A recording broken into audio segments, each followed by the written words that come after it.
डर नहीं लग रहा है जैसे ये अब गिरेगी तो फिर? सब परमात्मा है सबका बेटा। आप देख रहे हैं मेरे पीछे वाली जो बिल्डिंग है ये अभी 28 तारीख को गिरने वाली है। छुट्टी रहेगा, ये बिल्डिंग टूटेगा तो 28 तारीख को छुट्टी रहेगा।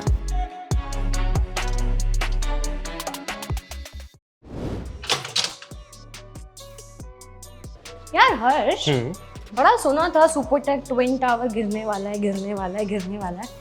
आज जाके देख ही लेते हैं कि कैसे गिरने वाला है और लोग क्या कह रहे हैं वहाँ के। मतलब हमको बहुत क्यूरियोसिटी है ये जानने की, इतना बड़ा टावर बना है, बिल्डिंग गिरेगी, लोगों का क्या कहना है, बहुत क्यूरियोसिटी है।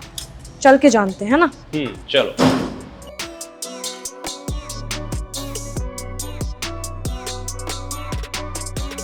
2006 में नोएडा प्राधिकरण ने सुपरटेक को कुछ 17 एकड़ जमीन दी थी, 17 साढ़े 17 के आसपास। उसमें क्या था कि सेक्टर 93A में ये जमीन दी गई थी। इस सेक्टर में emerald court group housing project के तहत 15 टावरों को निर्माण करना था और हर टावर में 11 फ्लोर्स बनने थे।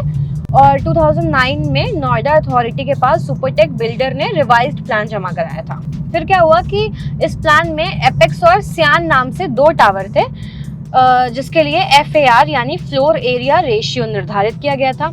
बिल्डर ने इन दोनों टावरों के लिए 24 फ्लोर के निर्माण की मंजूरी ली थी। बनने थे 24 फ्लोर, बनाए गए 30 और 32 फ्लोर दोनों बिल्डिंग्स में। 850 फ्लैट्स बनाए गए और उसमें से 600 की प्री बुकिंग भी हो गई। तो ये जो एक्स्ट्रा निर्माण हुआ ये इलीगल था। इसको लेकर के बायर्स ने शिकायत करना शुरू किया। उसके बाद जो RWA है, that is residential welfare association, उसने इलाहाबाद हाई कोर्ट में कंप्लेन की, याचिका डाली। अदालत में इसके निर्माण में यूपी अपार्टमेंट ओनर्स एक्ट के उल्लंघन का दावा किया गया और ये कहा गया कि दोनों टावरों के जो बीच में दूरी है वो 16 मीटर से कम की दूरी है। 2014 में हाई कोर्ट ने कहा कि भाई दोनों टावरों को अब गिराना चाहिए क्योंकि इलीगल था। उसके बाद ये भी कहा गया कि जो खरीदार है उनको रिफंड भी करना चाहिए जिनकी प्री बुकिंग हो रखी है। फिर हाई कोर्ट के इस फैसले को सुप्रीम कोर्ट में चैलेंज किया गया और फिर सुप्रीम कोर्ट ने भी बोल दिया कि नहीं, इसको जो है गिरा देना चाहिए। मई में गिराने की बात थी, लेकिन जिन कंपनीज को कॉन्ट्रैक्ट दिया गया था उन्होंने 3 महीने की मोहलत मांगी क्योंकि कुछ काम थे, कुछ फॉर्मेलिटीज थी जो पूरी करनी थी। तब जाके ये डेट खिसकी 28 अगस्त को अभी ये बिल्डिंग गिराई जाएगी। उसके पहले हम जाकर देखने वाले हैं, बात करने वाले हैं। बताओ, इस बिल्डिंग में नहीं कुछ तो 9,000 साढ़े 9,000 के आसपास छेद किए गए और उसमें बारूद भरी गई है। सामने देख रहे हो अर्श? ये वाली बिल्डिंग इसे बनाने में कितना वक्त लगा होगा और अब कुछ सेकंड्स में पूरी की पूरी नीचे गिर जाएगी।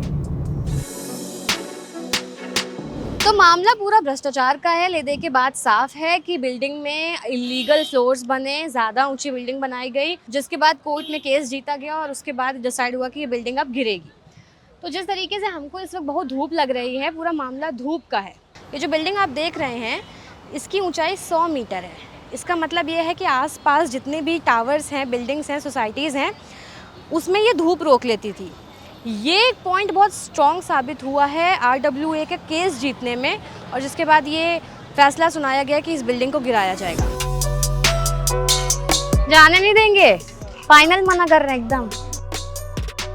भैया कोई है, अंदर बुला लो। जाने ही नहीं दे रहे हैं अंदर। या देखिए, काफ़ी दिक्कत तो यहाँ के रहने वाले लोगों को है ही है। जब ये सरकारी तौर पे डिसीजन लिया गया है कि इसको डेमोलिश करना है तो उन्हीं को ये डिसीजन लेना चाहिए था। मेरे हिसाब से तो बिल्डर और या जिन लोग को भी पेनलाइज करना है उन लोग को पैसे देना चाहिए था ताकि हम होटल बुक करके अपनी फैमिली के साथ बाहर जाएं, एक दिन बाहर स्टे करें और फिर वापस आए। सुपरटेक एमेरल्ड कोर्ट में हम लोग खड़े हुए हैं। देखिए यहाँ पे आप देख रहे हैं लोगों ने ना कवर करना शुरू कर दिया, ये ग्रीन कपड़े से ढांक दिया है। कुछ लोगों के कपड़े सूख रहे हैं, यहाँ पे नेट लगा दिया गया है। सो बेसिकली अभी हम RW ऑफिस जा रहे हैं सुपरटेक के, जहाँ पर हम जाकर उनसे बात करेंगे, ऑफिशियल से बात करेंगे ताकि कोई फेक न्यूज़ ना फैले। 2012 में तब तक ये स्टोरी 13 स्टोरी बन चुकी थी। हमने हाई कोर्ट में किया, हाई कोर्ट में लकीली हमें स्टे नहीं दिया और उन्होंने केस को सुनना शुरू किया। इन्होंने कंस्ट्रक्शन स्पीड अप कर दिया, दिन और रात 2 शिफ्ट में इन्होंने कंस्ट्रक्शन शुरू कर दिया और उन्होंने 1.5 साल के अंदर 32 स्टोरी बना दी। सोसाइटी में आए हुए हम लोग बात करने के लिए लोगों से, कॉमन पीपल की हम लोग बात कर रहे हैं। RWA में भी हमारी बात हुई और बस हम लोग चल ही रहे थे इस खोज में कि और लोग मिलेंगे और बातें होंगी। और देखिए हमें क्या दिखा, कुछ इस तरीके से बिल्डिंग को ढका गया है वाइट कपड़े से। और वो जो बिल्डिंग आपको दिख रही है, जी हाँ, यही है वो बिल्डिंग जिसे गिराया जाएगा। आप यही रहते हैं इसी बिल्डिंग में? हाँ, इसी में। इसी बिल्डिंग में रहते हैं। तो क्या है, जब ये बिल्डिंग टूटने वाली है, गिरने वाली है, ढहा दी जाएगी, तो कुछ बोला गया है आप लोगों को? क्या क्या बोला गया? बोला गया है। क्या बोला गया है?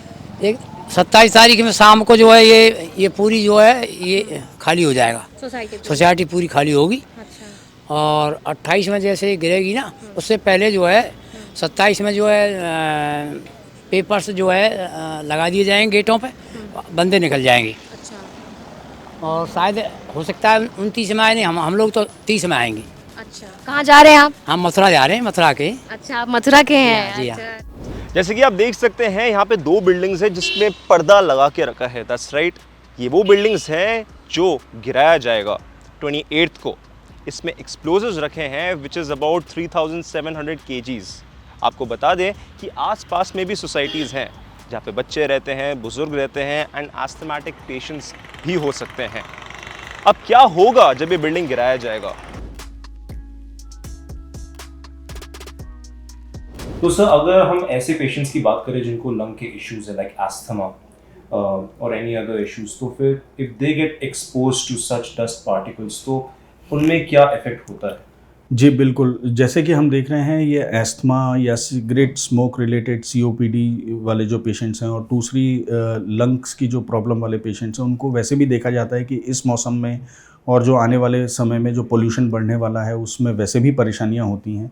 और ये उसी तरह का एक इवेंट हो रहा है, मैन मेड इवेंट है ये, जिसमें कि डस्ट बहुत ज़्यादा आएगी। तो ऐसा संभव है कि जो अस्थमेटिक हैं, जो COPD के पेशेंट हैं, जिनको ऑलरेडी लंग रिलेटेड प्रॉब्लम्स हैं, उनमें ये प्रॉब्लम्स एग्जासर्बेट हो जाएं।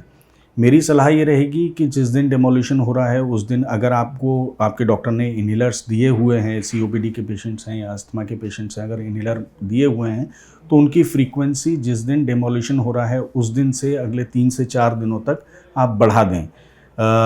पर मेरी सलाह ये रहेगी कि अपने डॉक्टर से एक बार सलाह कर लें, जिससे कि अगर कोई वो ऑल्टरनेटिव मैकेनिज़्म आपको बताना चाहें तो वो बता सकते हैं।